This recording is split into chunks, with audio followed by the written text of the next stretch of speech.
Hello guys, आज हम पढ़ेंगे फाइनेंशियल मार्केट के बारे में। फाइनेंशियल मार्केट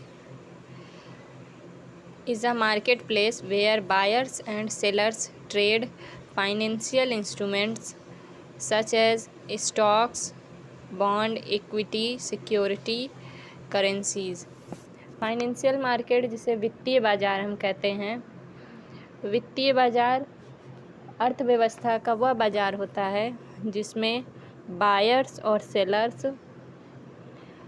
एकत्रित होते हैं और जहां वित्त का लेन देन अधिक वाले क्षेत्र से कमी वाले क्षेत्र की ओर होता है, उसे हम वित्तीय बाज़ार कहते हैं। वित्तीय बाज़ार एक ऐसी जगह होती है जहां दो पक्ष, बायर्स और सेलर्स, किसी भी वस्तु और सेवाओं के आदान प्रदान की सुविधा के लिए एकत्रित होते हैं, उसे हम वित्तीय बाज़ार कहते हैं। इसमें कई सारे इंस्ट्रूमेंट का प्रयोग किया जाता है, जैसे stock, bond, equity, securities, currencies. Next हम जानेंगे फाइनेंशियल मार्केट के क्या प्रकार होते हैं।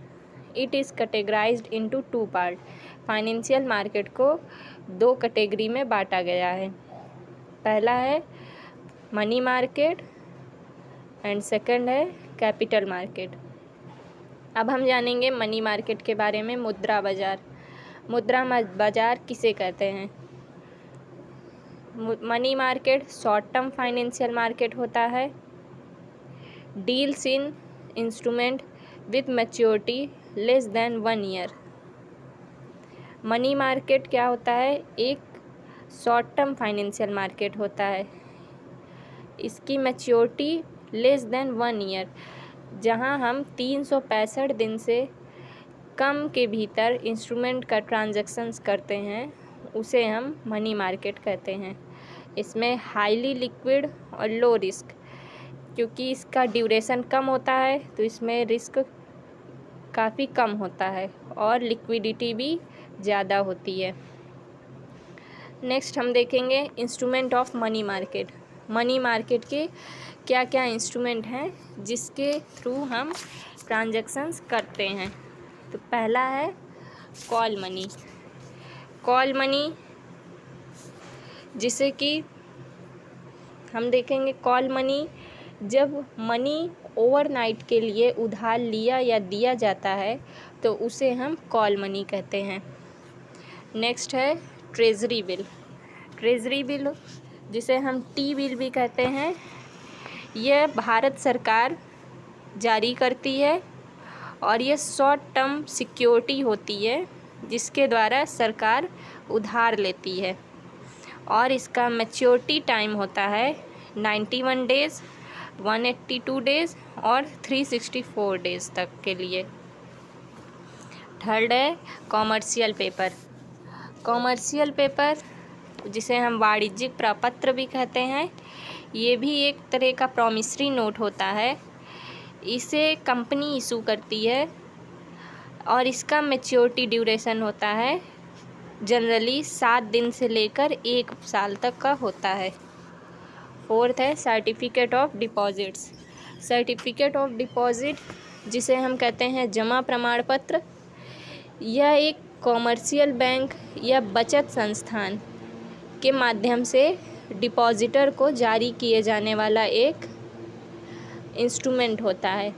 इसमें भी रिस्क काफ़ी कम होता है और इसका ड्यूरेशन 365 दिन से कम के लिए होता है, जिसमें कि एक फ़िक्स मैच्योरिटी डेट होता है और फ़िक्स इंटरेस्ट रेट भी बताया जाता है। नेक्स्ट हम देखेंगे types of Indian money market. Bharat में मनी मार्केट को कितने भागों में बांटा गया है? तो इंडिया में मनी मार्केट को 2 कैटेगरी में बांटा गया है। पहला ऑर्गेनाइज्ड मनी मार्केट, सेकंड है unorganised money market. Organised money market, जिसे कि संगठित मुद्रा बाज़ार कहते हैं या औपचारिक मुद्रा बाज़ार भी कहते हैं। इस बाज़ार में फाइनेंस का लेन देन एक निश्चित नियमावली के अंतर्गत किया जाता है। जिसमें कि RBI, reserve bank of India, scheduled commercial bank, lenders, development banks, investment institutions, regional rural banks, foreign banks, state finance corporation जैसी संस्थाएं शामिल होती हैं।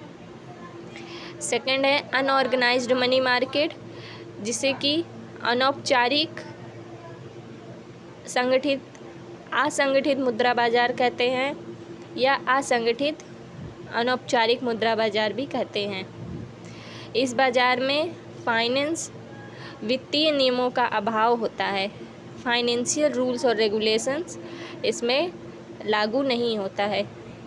यह मार्केट केवल फेथ विश्वास पर कार्य करता है, जैसे कि सेठ जी साहूकार इसमें शामिल होते हैं। Indigenous bankers, domestic money, nidhi, chit fund, traders, friends, brokers और डीलर्स इसमें शामिल होते हैं। तो गाइज़ ये है मनी मार्केट के बारे में। आई होप आपको मनी मार्केट के बारे में समझ में आया हो।